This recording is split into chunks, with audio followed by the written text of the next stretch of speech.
मुंब्रा आणि कलवा या जनतेचा मी आभारी आहे की ज्यांनी यावेळी आम्हाला भरभरून मतदान दिलेले आहे। याचा व्यतिरिक्त मुंबईमध्येही आम्हाला चांगलं यश मिळालेलं आहे। 8 सीट्स आम्ही जिंकले आहे आणि पूर्ण महाराष्ट्रामध्ये सांगायचे असेल तर 125 सीट्स जिंकून खूप भरारी आम्ही घेतलेली आहे। आणि जेव्हा या पक्षाच्या बाबतीत लोक बोलायचे हे जातीवादी पक्ष आहे, हे असा पक्ष आहे, तसा पक्ष आहे, आणि आता सुद्धा ज्या प्रकारे सोशल मीडियावर आणि काही मीडिया चॅनल्सवर डिबेट्स सुरू आहे की MIM इतका मोठा कसा होऊ शकतो।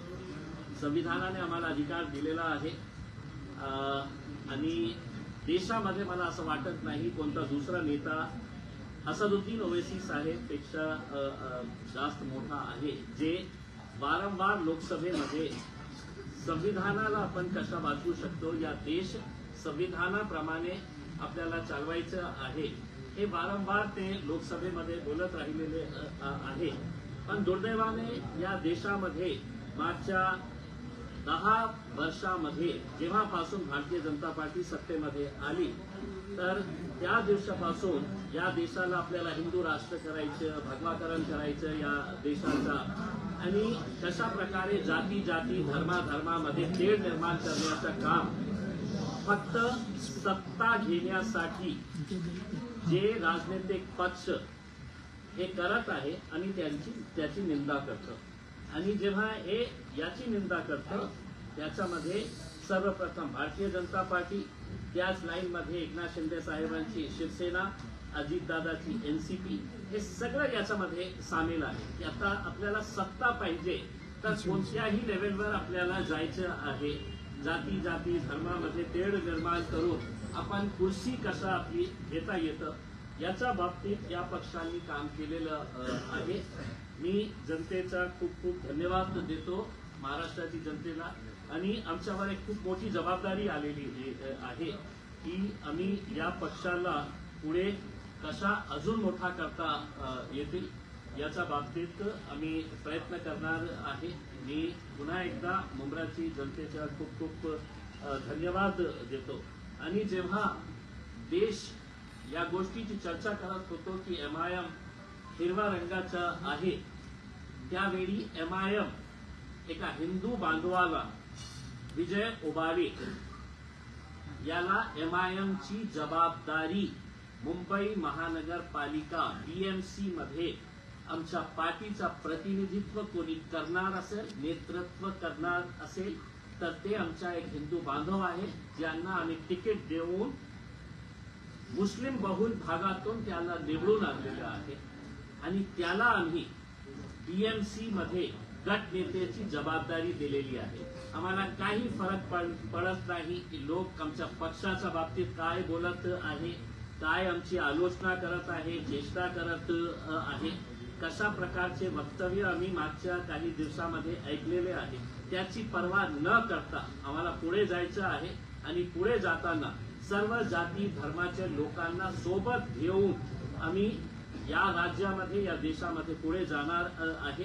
अनेक शहरामध्ये तुम्ही बघा की किती SC लोकांना, शेड्यूल कास्ट लोकांना आम्ही निवडून आणलेले आहे, शेड्यूल ट्राईब लोकांना आम्ही निवडून आणलेले आहे, OBC हिंदू समाजाच्या लोकांना आम्ही निवडून आणलेले आहे। या 125 मध्ये कोणकोणत्या जातीचे धर्माचे लोक आहे याच्या बाबतीत आपण एकदा त्याच्या बाबतीत थोडासा विश्लेषण केलं तर आपल्याला चांगलं होईल। या मुंब्र्यामध्ये जेव्हा आपण हिरवा, भगवा, नीला याच्या बाबतीत हे करत होते, आमचे भाऊ सारंग भाऊ, मयूर सारंग, हे MIM ने त्यांना तिकीट दिलं आणि आमची प्रामाणिक इच्छा होती की यांनीही निवडून यायला पाहिजे होतं। आता या जिल्हा परिषदच्या निवडणूक सुरू आहे, एक उदाहरण म्हणून आपल्याला सांगतो की जे पंचायत समितीचे, माझ्याकडे जिल्हा परिषदचे आम्ही 6 सीट्स लढत आहे आणि पंचायत समितीचे आम्ही 15 सीट्स लढत आहे। त्या 15 पैकी 9 जे आहे ते हिंदू समाजाचे आहे, त्याच्यामध्ये मराठा समाजातले आहे, हिंदू समाजातले, OBC समाजातले लोक आहे, त्यांना आम्ही तिकीट दिलेले आहे। लाईन मध्ये उभे राहून ते आमच्या तिकीट मागत होते। मग एका साईडला जनता आमच्या सोबत जनताचा विश्वास जे आहे ते MIM वर वाढत चाललेला आहे. ओवैसी साहेबांना त्यांनी बघितलेले आहे की जेव्हा या देशावर जेव्हा हल्ला चढवण्यात आलं होतं, एकमेव नेता होता की ज्यांनी विदेशात जाऊन नाही हे धरती आमची आहे, हा देश आमचा आहे, त्यांनी कशा प्रामाणिकपणे आपली भूमिका मांडली होती, लोकसभेमध्ये कशी प्रामाणिकपणे आपली भूमिका मांडली होती. आता जेव्हा ज्या पक्षांचा पराभव होतो तर त्यांना असं वाटतं की सगळ्यात सॉफ्ट पंचिंग बॅग कोण आहे, तर MIM पक्ष आहे. हम हारे तो परेशानी होती है कि हम किसी को जिताने के लिए आए हैं और अब हम जीते हैं तो उसकी परेशानी हो रही है कि ये जीते कैसा है. तो ये तो हमारे लिए बड़ी दिक्कत की बात हो गई है कि हम हारना भी नहीं और जीतना भी नहीं है करके. तो ऐसी सिचुएशन के अंदर आपसे लेकर आए, लेकिन हमें कोई फर्क नहीं पड़ता है. जिसको बोलना नहीं बोल रहा हूं मैं, जिसको भोंकना है वो भोंकते रहे, हमें कोई फर्क नहीं पड़ने वाला है. इसके बाद आगे के आपके अगर जो भी सवाल होंगे तो हम आपके हमने किले में आज जो भगवा पहने हैं, क्या इसका भी कोई मकसद है? देखिए, मेरी गाड़ी के अंदर भगवा भी था, हरा भी था, नीला भी था, पीला भी था, सफेद भी था. अफसोस इस बात का ये हो गया है कि आपने इस देश को रंगों के अंदर बांट दिया है. कोई हुकूमत, कोई संविधान, कोई कानून ये नहीं कहता है कि ये रंग जो है ये किसी एक विशिष्ट जाति से जुड़ा हुआ है करके.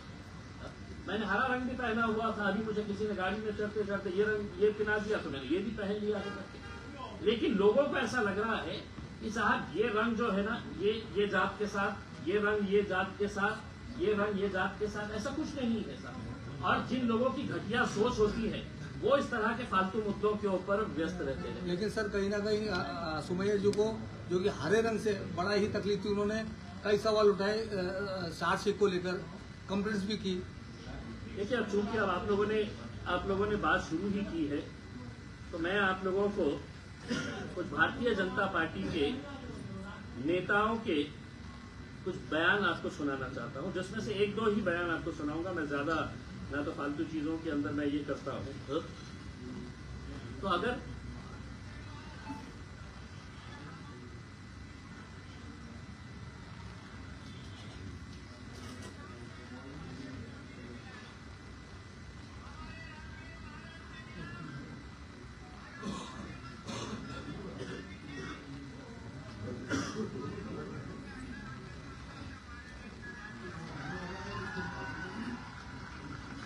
तुम्हारे मस्जिदों के अंदर आकर घुसकर तुम्हें मारेंगे.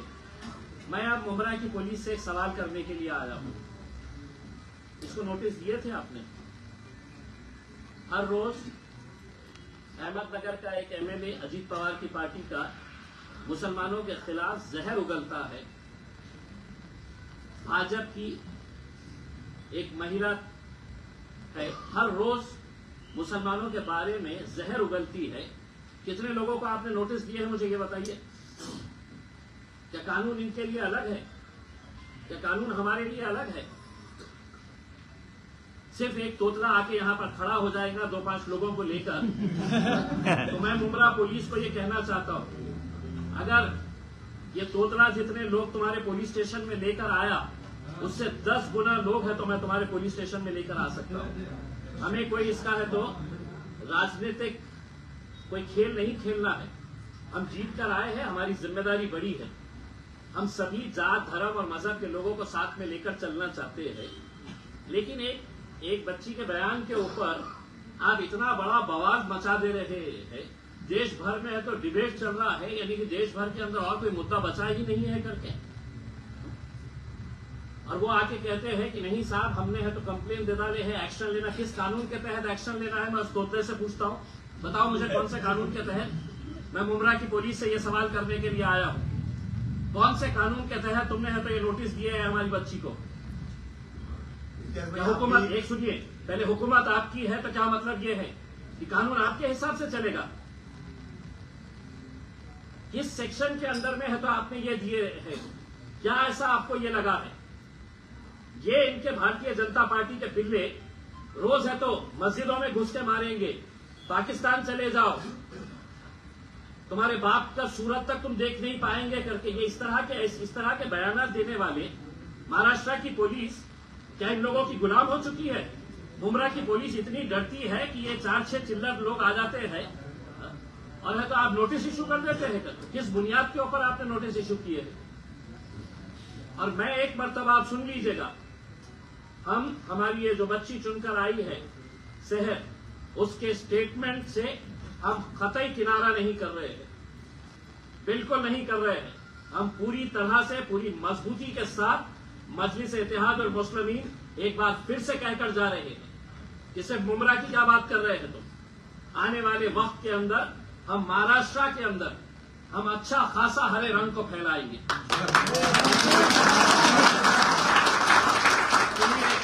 ये प्रेस कॉन्फ्रेंस है, इसमें आप कोई भाषण नहीं दे रहे। ये सुनिए, ये देवेंद्र फडणवीस की फोटो है। ये सुनिए, तो ये हटाओ दो। ये देवेंद्र फडणवीस की फोटो है, औरंगाबाद के अंदर हर चौराहे के ऊपर लगाई गई है। क्या लिखा है उसके ऊपर? छत्रपती संभाजीनगर ने भगव्याची शान राखली। तुमच्यासाठी भगव्याची शान राखली आणि आमची मुली जेव्हा हे म्हणतं की आम्ही हिरवा रंग मुंब्रामध्ये हे करणार आहे, तर इतकं वाईट कि उसके ऊपर आप है तो डराने धमकाने नोटिसेस इशू करने की बात कर रहे हैं करके। अब मैं आपके जरिए ये तोतले को बोल रहा हूं कि तुमने इस बच्ची के, छोटी बच्ची है, पहली मर्तबा जीत कर आई है, उसका जोश है, लेकिन मैं अगर बोल के जा रहा हूं, अब तुझे चैलेंज कर रहा हूं मैं कि मेरे खिलाफ तू क्या कार्रवाई कर सकता है, क्योंकि कायदे कानून हमको भी अच्छी तरीके से समझ में आते हैं। हम कोई डर के दब के छुप के है तो ये करने वाले हैं, ऐसा नहीं है। और मैं एक बार फिर से ये बताना चाहता हूं, अगर तुम्हारी भारतीय जनता पार्टी की हुकूमत है महाराष्ट्र के अंदर और तुम ये समझ रहे हम कुछ भी करेंगे, मुंब्रा के अंदर अगर दोबारा ये तोतला यहां पर आया तो एक बात समझ लेने का, मैं दोबारा यहां पर आऊंगा और भरे चौराहे के ऊपर बड़ा स्क्रीन लगवाकर उसकी जो ब्लू फिल्म है मैं है तो वो फिल्म है तो भरे चौराहे के ऊपर दिखाऊंगा। तुम हमको सिखा रहे हो, तुम्हारा खुद का चरित्र क्या है तुम देखिएगा। अब तुम ये समझ रहे होंगे कि भाई मैं आऊंगा, आके है तो यहां पर पुलिस वालों के ऊपर दबाव देकर चला जाऊंगा करके, तो इनकी पार्टी गुंडे और मवालियों से भरी पड़ी हुई है। पुलिस अगर इनको कंट्रोल नहीं कर सक रही है तो आप हमारे ऊपर दबाव डालेंगे, नहीं साहब ये आया था, कौन है, उसका वजूद क्या है, क्या है क्या ये। पोलिसांनी आज स्टेटमेंट जारी केलं, त्यांनी त्यांच्या वक्तव्याची माफी मागितली, माफी मागितली गेली आहे की नाही तर प्रतिक्रिया आली। देखिए, इस बच्ची के ऊपर जिस तरीके से उनके परिवार के ऊपर जिस तरीके से प्रेशर लाया जा रहा था, उसमें हमने कहीं पर भी आज हमने मीटिंग लेकर ये कहा है कि देखिए हमारी जीत हुई है, हमें लोगों ने है तो आवाम ने है तो कबूल किया है, एक्सेप्ट किया है। हमारे अंदर ह्यूमिलिटी होनी चाहिए, हमने लोगों का धन्यवाद अदा करना चाहिए, हमने लोगों के अंदर एक पैगाम देना चाहिए कि साहब इतने सारे लोगों ने हमको वोट दिया है, अब हम मुंब्रा के विकास के लिए आगे बढ़ना चाहते हैं। मुंब्रा का विकास करते वक्त जब हम सड़क की बात कर रहे हैं तो सड़क के ऊपर कोई एक जाति के लोग नहीं चलने वाले हैं। जब हम कचरा उठाने वाले हैं तो वो कचरे की बदबू सिर्फ एक समाज को सताती है, दूसरे समाज को सताती है, ऐसा नहीं है। ड्रेनेज अगर है, इंफ्रास्ट्रक्चर अगर नहीं है, तो ये सब चीजें जो है हम मुंब्रा के विकास के लिए, लेकिन सारे लोगों को तकलीफ इस बात की सता रही थी कि एमआईएम 125 सीटें कैसे जीत गई, गोवंडी के अंदर है तो हमने मुंबई में 8 सीटें कैसा जीत गए हैं, मुंब्रा के अंदर हमने 5 सीटें कैसा जीत गए हैं करके। भाई आप लोगों की ये जिम्मेदारी थी कि एक यंग लड़की, पढ़ी लिखी, हाईली एजुकेटेड बच्ची, जिसको इतने दिन सताया गया है उसके परिवार वालों को कि हम टिकट दे रहे, अभी दे रहे, सुबह दे रहे, रात में दे रहे, आधी रात को दे रहे हैं करके, उसमें मेहनत करे, रास्ते के ऊपर आए, लड़े झगड़े, उसके ऊपर पुलिस नोटिस दे रही है। और नोटिस देकर हमने कल साफ कर दिया था, मैंने खुद ने, मेरे पार्टी के अध्यक्ष बैरिस्टर असदुद्दीन अवैसी साहब ने, हमने अपने तौर के ऊपर यह फैसला किया था कि शहर ने जो भी स्टेटमेंट दी है वो पार्टी का स्टेटमेंट है। पार्टी उसके साथ पूरी तरीके से खड़ी हुई है। लेकिन अगर तुम लोकल लेवल के ऊपर कि पुलिस वाले आने वाले हैं, पुलिस वाले आके उठा के लेकर जाएंगे, ये करेंगे करके उसके अंदर, तो आज ये स्टेटमेंट शहर का खत्म हो चुका है। अब इम्तियाज जलील ये स्टेटमेंट देकर जा रहा है और वो तोतले को बोलकर जा रहा है। तू एक बच्ची को बच्ची समझकर तू समझ ये कर रहा था, अब मेरे खिलाफ तुझे क्या कार्रवाई करने का है कर। लिखित में पुलिस को माफीनामा दिए क्या? माफीनामा दिला है कि माफीनामा एक लेटर वायरल हुआ है, एक लेटर वायरल हुआ है जो कॉपी टू किरीट सोमैया है और वो पुलिस ने दिया और उसमें उन्होंने कहा है कि शहर ने नोटिस के बाद पुलिस डिपार्टमेंट में आकर के स्टेटमेंट दिया है और उस स्टेटमेंट में लिखित में उस अपने बयान के लिए शहर ने माफी मांगी है। साहेब मराठी सर हिंदी पण काय आहे की सहरला आम्ही प्रश्न विचारला होतो याच्या बाबतीत आणि तिला स्पष्टपणे आम्ही सांगितलं होतं कोणत्याही प्रकारे आपल्याला माफी मागायची नाही आहे। आणि तिला जे स्टेटमेंट त्यांनी दिलेली आहे त्यांनी स्पष्टपणे सांगितलेली आहे की मुंबईला हिरवा करायचा आहे, मुंब्राला सॉरी, जशा गिरीश महाजन नाशिकला सगळं हिरवं जे होतं ना ते कापण्याची तयारी करत होते ते। गिरीश महाजन को है तो नासिक से है तो हिरवा चाहिए ही नहीं था। पूरी के पूरा नासिक एक साथ आ गया है कि नहीं, बोला साहब हमको हिरवा बचाने का है करके, हरियाली बचाने का है करके उसने। आप इसको इस नजरिए से क्यों नहीं देख रहे हैं कि 26 जनवरी आने वाला है और शहर ने अपनी यंग टीम के साथ ये फैसला किया था कि हम मुंब्रा के अंदर हरियाली ही हरियाली लगाएंगे करके, मुंबई को हरा भरा कर देंगे करके। और ये तो सिर्फ मुंब्रा को हरा भरा करने की बात कर रहे हैं, हम तो देश को हरा भरा करने की बात कर रहे हैं। आपको हरा ऐसा लग गया ये तो कोई तो भी आतंकी शब्द है, ये तो एक कोई तो भी दहशतगर्दी का कोई तो भी एक शब्द का इस्तेमाल किया गया है करके उसने।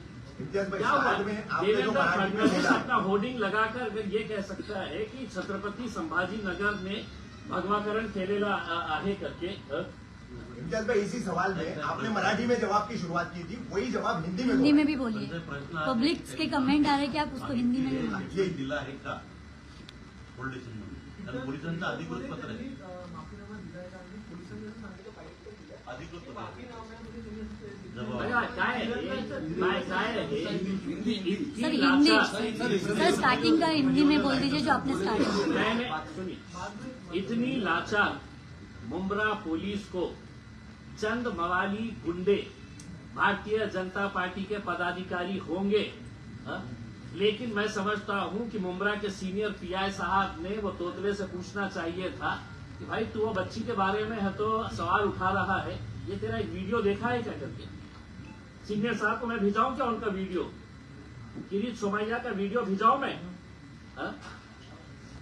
तो आप इस बच्ची के ऊपर, उनके परिवार वालों के ऊपर जितना प्रेशर लेकर आ रहे हैं, अब अगर ये बच्ची को ऐसा लगता है कि मेरे ऊपर बहुत ज्यादा प्रेशर आया है, मेरे काम का फोकस हट रहा है, इतने ज्यादा हेट मैसेजेस सोशल मीडिया के ऊपर उसके खिलाफ ये किया जा रहा है, एज इफ कोई एक नया टेररिस्ट इस देश के अंदर आ गया है।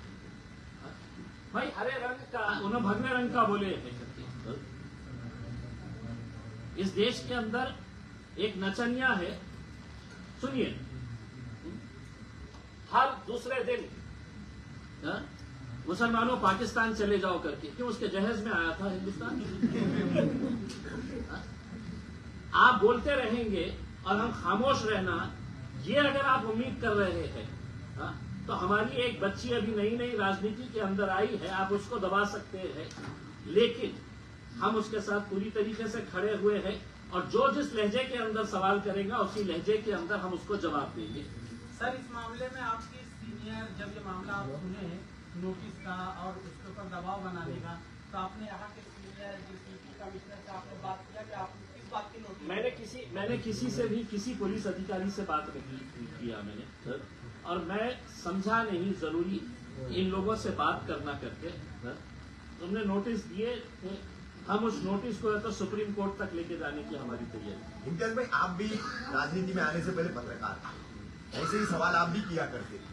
शहर के स्टेटमेंट में कौन सा पार्ट आपको ऑब्जेक्शनेबल लग रहा है? कोई भी नहीं।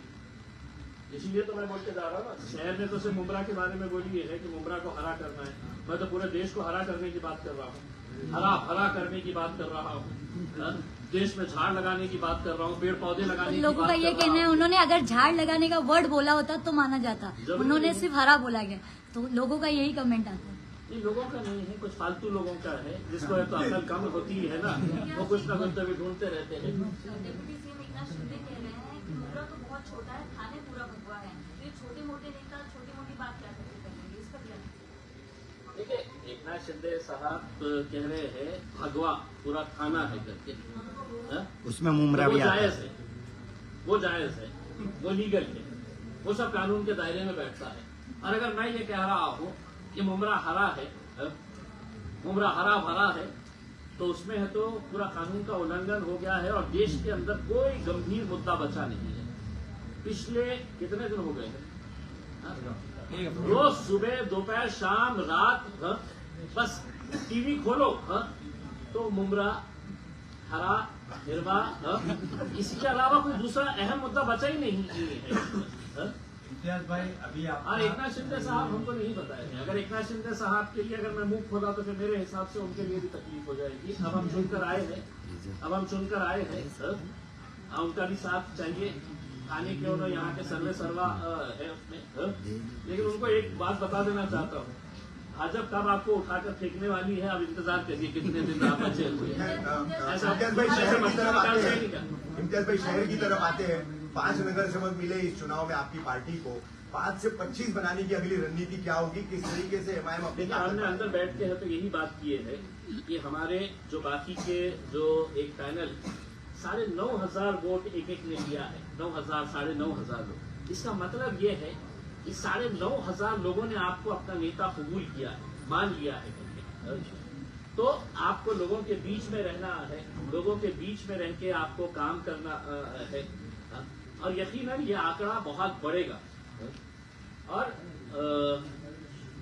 अच्छे तरीके से और भी मुमरा के अंदर मजलिस कैसे फैल सकती है, देश में कैसे फैल सकती है, हरा भरा मजलिस को कैसा किया जा सकता है, हम करेंगे इस तरीके से।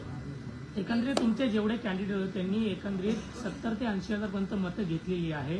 येणाऱ्या विधानसभा निवडणुकीमध्ये याचा फटका जो आहे तो स्थानिक आमदार जे आहेत त्यांना बसू शकतो का? तुमच्या माध्यमातून कुठला कॅन्डिडेट जो आहे आम्हाला काही देणं घेणं नाही, कोणाला फटका बसणार, कोणी टपकणार, कोणाचं काय होणार करके आम्ही आमच्या बाबतीत विचार करणार।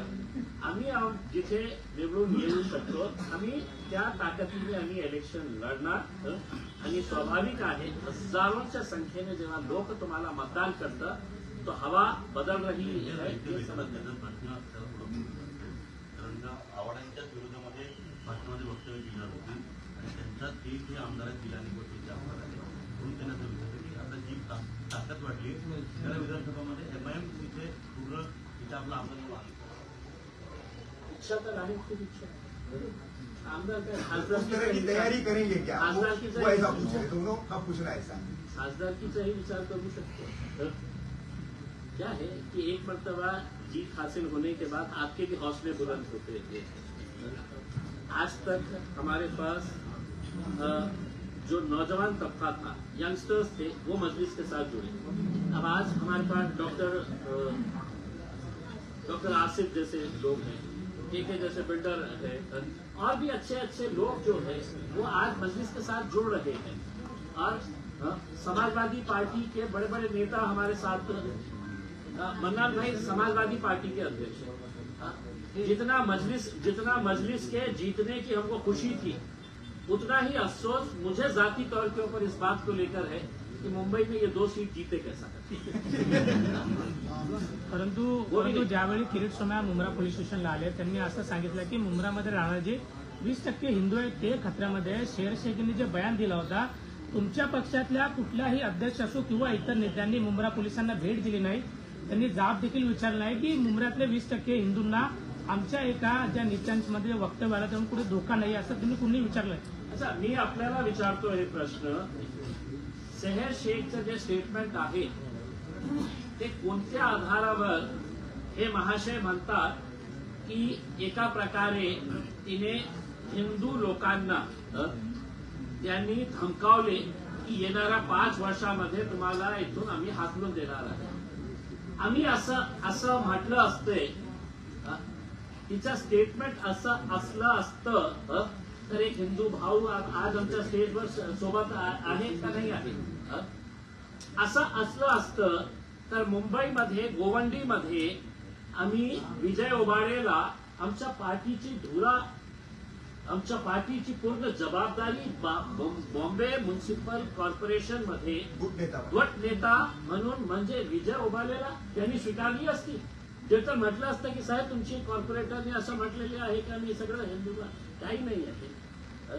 त्यांना काय आहे की चीप पब्लिसिटी पाहिजे असतं. चीप पब्लिसिटी साठी ते कोणत्याही खालच्या लेवलवर जातं. आणि भारतीय जनता पार्टीच्या काही नेत्यांना अशी सवय लागलेली आहे कि जहां पर भीड़ दिख गई वहां पे पहुंच जाओ. उनको मालूम है कि फुकट में मजलिस के नाम के ऊपर कुछ तो मिल जाएगा. तर त्याच्यामध्ये आमचे एक अमरावतीची एक बाई आहे, तिला एमआयएम शिवाय काही जमत नाही. इम्तियाज भाई, लेकिन भारतीय जनता पार्टी से एक छोटा सा एक नेता बीजेपी वाले ही मांग कर रहे हैं क्या कि उसी को पार्टी से निकालो, जिसका आप जिक्र कर रहे हैं अमरावती वाली का. खुद बीजेपी वाले अभी वहाँ के लोकल कार्यकर्ता जो है वो डिमांड कर रहे हैं कि उसको पार्टी से निकाला जाए. देखिए इसी मनपा चुनावों के बाद देखिए मैंने अभी उनका एक स्टेटमेंट सुना है कि इस देश के अंदर अगर रहना होगा तो सिर्फ भगवा और नीला चलेगा. इनको तो नीला भी नहीं चलता है सर. वो तो जरूरत है इसलिए ले रहे हैं. नीला भी नहीं चलता है. पहले वो सोच रहे हैं कि हरे को निपटाए फिर नीले पे आए करके उसमें. उनकी षड्यंत्र उनकी साजिश यही है. लेकिन उनको ये नहीं मालूम है कि हरे को निपटाने के चक्कर के अंदर नीला भी हमारे साथ जुड़ा हुआ है और अब भगवा भी हमारे साथ में आ गया है. क्योंकि धीरे धीरे लोगों को ये बात समझ में आ रही है. जिस एकनाथ शिंदे साहब का आप जिक्र कर रही है मैडम, एक खासदार, 5 आमदार, एक पालक मंत्री मेरे शहर के अंदर. हमने 33 सीटें जीते, वो 13 सीटें जीते. इसी को जोड़ के सवाल है कि बीएमसी चुनाव में 2 भाई साथ दिया है, उसमें से एक भाई की पार्टी आपसे भी कम सीट लेकर आई. क्या कहेंगे स्थिति पर, जिस तरह की भविष्य में स्थिति बन रही है? देखिए लोगों को समझ में आ रहा है, लोगों को समझ में आ रहा है कि राजनीति के अंदर कैसे घटिया खेल किए जा रहे हैं. जो एकनाथ शिंदे साहब है तो हमारे ऊपर उंगली उठा रहे हैं. आज हमारे पास अगर पैसा रहेगा तो हम भी हेलीकॉप्टर लेके जाकर उनको गुवाहाटी टहला के लेके आ सकते हैं. ये इतना खुले तौर के ऊपर कोई बोलता नहीं है, हम बोलेंगे. आपकी इजाजत तो सिर्फ एक सवाल शहर से है, इसी टॉपिक साहेब, आपके पार्टी ने जो स्टँड लिया. साहेब, पण ज्या पद्धतीने किरीट सोमय्या यांनी मुंब्रा पोलिसांना भेट दिली, त्यांनी सांगितलं की शहर शेखने जे माफीनामा लिहून दिलेला आहे ते मला मान्य आहे, आता याच्या पुढे काहीच नाही आहे. आणि त्यांनी असंही सांगितलं की राज्यामध्ये देवेंद्र फडणवीस यांची सरकार आहे, त्यामुळे कोणालाही घाबरायची गरज नाही असं त्यांनी म्हणाले. या माणसाला तू आहे कोण रे बाबा? काय आहे तू? कोणची कॉन्स्टिट्यूशन पोस्टवर बसलेला आहे? कोणता अधिकार आहे तुम्हाला की आम्हाला मान्य आहे, आम्ही पोलीस स्टेशनला गेलं? अरे आता मी जाऊ शकतो ना पोलीस स्टेशनला आणि बघायचं आहे का तो तोतऱ्याला की मी किती लोकांना घेऊन जाऊ शकतो? जाऊ शकतो ना बाबा. पण असं दाखवायचं की म्हणजे खूप महान आहे, खूप मोठा नेता आहे. अरे चिल्लर आता आम्ही गिनतच नाही त्याला. म्हणजे माझ्यासाठी म्हणजे हे किरीट सोमय्या सारखे चिल्लर लोकांना मी मतलब भावच देत नाही आहे. त्यांचं काम काय राहिलेलं आहे? शहरामध्ये जायचं, तुमचा बद तिथे पैसा खातात. पुलिस वाले परेशान हो जाते साहब. मेरे भाई पुलिस वाला बोला कि साहब वो उसमें आता है, हमको कुछ प्रॉब्लम हो जाता है, उन्हें क्या बोलता है और हमको समझ में नहीं आता है. तो अब ये लोगों को क्या हो गया है कि इनको ऐसा लगता है कि हम एमआईएम के अगेंस्ट नहीं बोले तो हमको मीडिया वाले दिखाएंगे नहीं, मीडिया वाले हमारे पीछे आएंगे ही नहीं करके उसमें. तो एमआईएम के खिलाफ बोलते रहो तो मीडिया वाले बूम लेके घूमते रहेंगे उसमें.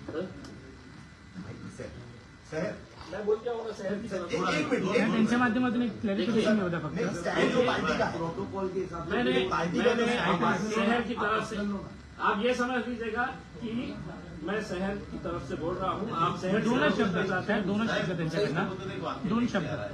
हाँ ये है. हाँ उतना तो मैं भी चाहूंगा, उतना तो मैं भी चाहूंगा. ये रिकॉर्ड करिए आप लोग, बोलिए कैसे हराया.